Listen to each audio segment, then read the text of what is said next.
Lei 27, segunda parte.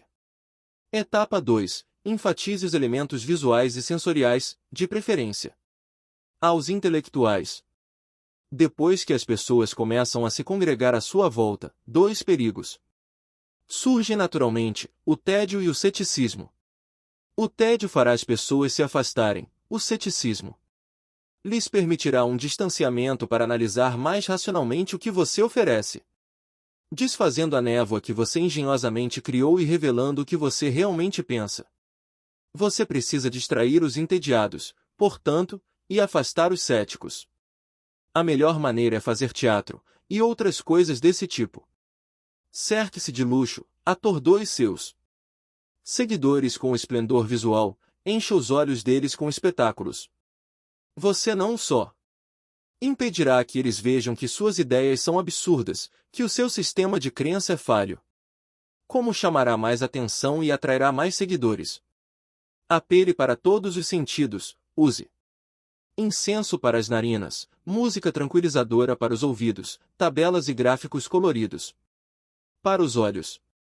Você pode até fazer cócegas na mente, usando talvez engenhocas tecnológicas recentes para dar ao seu culto um verniz pseudocientífico, desde que não faça ninguém pensar realmente. Use elementos exóticos, culturas distantes, costumes estranhos, para criar efeitos teatrais, e fazer os incidentes mais banais e corriqueiros parecerem indícios de algo extraordinário. Etapa 3. Copie as formas da religião organizada para estruturar o grupo. Seu séquito está crescendo, é hora de organizá-lo. Descubra um jeito ao mesmo tempo alegre e agradável. As religiões organizadas há muito tempo exercem uma inquestionável autoridade sobre um grande número de pessoas, e continuam assim na nossa era supostamente secular. E mesmo que a religião tenha perdido um pouco da sua influência, suas formas ainda ecoam poder. As associações altivas e sagradas da religião organizada podem ser infinitamente exploradas. Crie rituais para os seus seguidores, organize-os hierarquicamente, nivelando-os em graus de santidade, e dando-lhes nomes e títulos com matizes religiosos. Peça-lhes sacrifícios que encherão o seu cofre e aumentarão o seu poder. Etapa 4. Disfarce a sua fonte de renda. O seu grupo cresceu, e você o estruturou como uma igreja. Seus cofres estão começando a se encher com o dinheiro dos seus fiéis. Mas você não deve parecer muito ávido de dinheiro e do poder que ele traz. E neste momento que você precisa disfarçar a sua fonte de renda. Seus seguidores querem acreditar que, acompanhando você, tudo de bom lhes cairá no colo. Cercando-se de luxo, você se torna a prova da estabilidade do seu sistema de crença. Não revele jamais que a sua riqueza venha do bolso deles, pelo contrário, faça parecer que ela se origina da autenticidade dos seus métodos. Eles imitarão todos os seus movimentos acreditando que alcançarão os mesmos resultados, e nesse afã não perceberão que a sua riqueza é puro charlatanismo. Etapa 5. Estabeleça uma dinâmica nós versus eles. O grupo agora é grande e está prosperando, um ímã atraindo uma quantidade cada vez maior de partículas. Mas se você não prestar atenção, vem a inércia, e o tempo acrescido do tédio desmagnetiza o grupo. Para manter unidos os seus seguidores, você agora deve fazer o que todas as religiões e sistemas de crenças fizeram, criar uma dinâmica nós versus eles. Primeiro, certifique-se de que seus seguidores acreditam que participam de um clube exclusivo, unidos por uma mistura de objetivos comuns a todos. Depois, para reforçar esta união, crie a ideia de um inimigo traiçoeiro disposto a acabar com vocês. Existe um exército de infiéis que farão tudo para deter você. Qualquer forasteiro que tentar revelar a natureza charlatã do seu sistema de crença pode agora ser descrito como um membro desta força traiçoeira. Se você não tiver inimigos, invente um. Achando um Judas para malhar, seus seguidores ficarão mais unidos e coesos. Eles têm uma causa em que acreditar, a sua, e infiéis. Para destruir. Lembre-se, as pessoas não estão interessadas na verdade sobre a mudança. Elas não querem ouvir dizer que ela é resultado de muito esforço, ou foi motivada por coisas banais como exaustão, tédio ou depressão. Elas morrem de vontade de acreditar em algo romântico, do outro mundo. Querem ouvir falar de anjos e experiências extracorporais.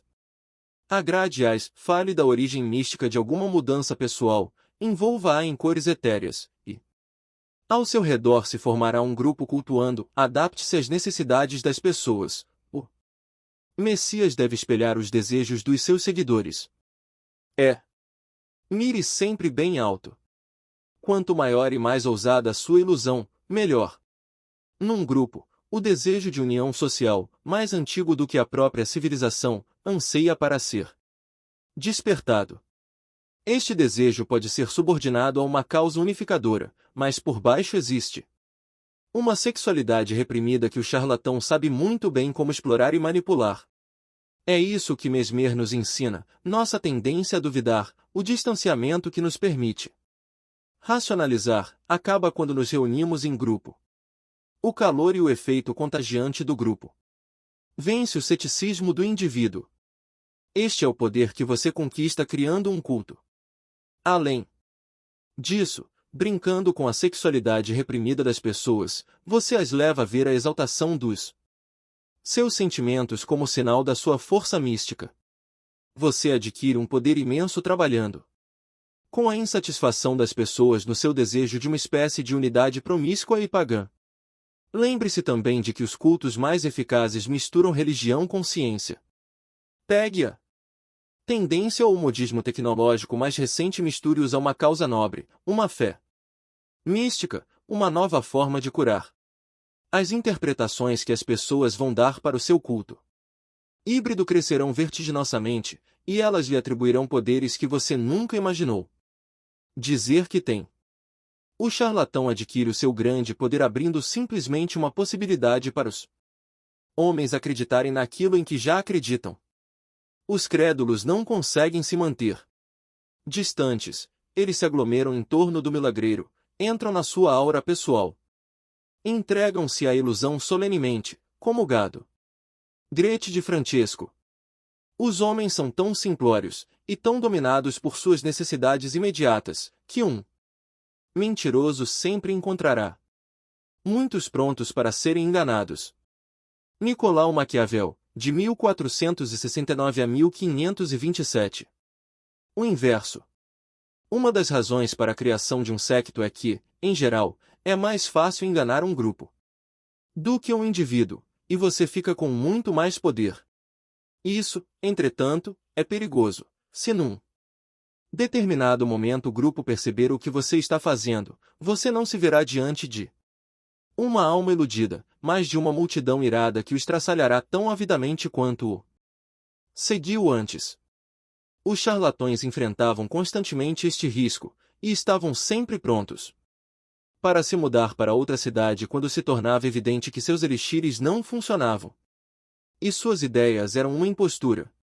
Se demorassem, pagavam com a vida. Brincando com as multidões, você brinca com fogo, e deve ficar de olho sempre, à espreita de lampejos de dúvida, nos inimigos que colocarão a multidão contra você. Quando se brinca com as emoções de uma multidão, é preciso saber se adaptar, afinando-se constantemente com os humores e desejos do grupo.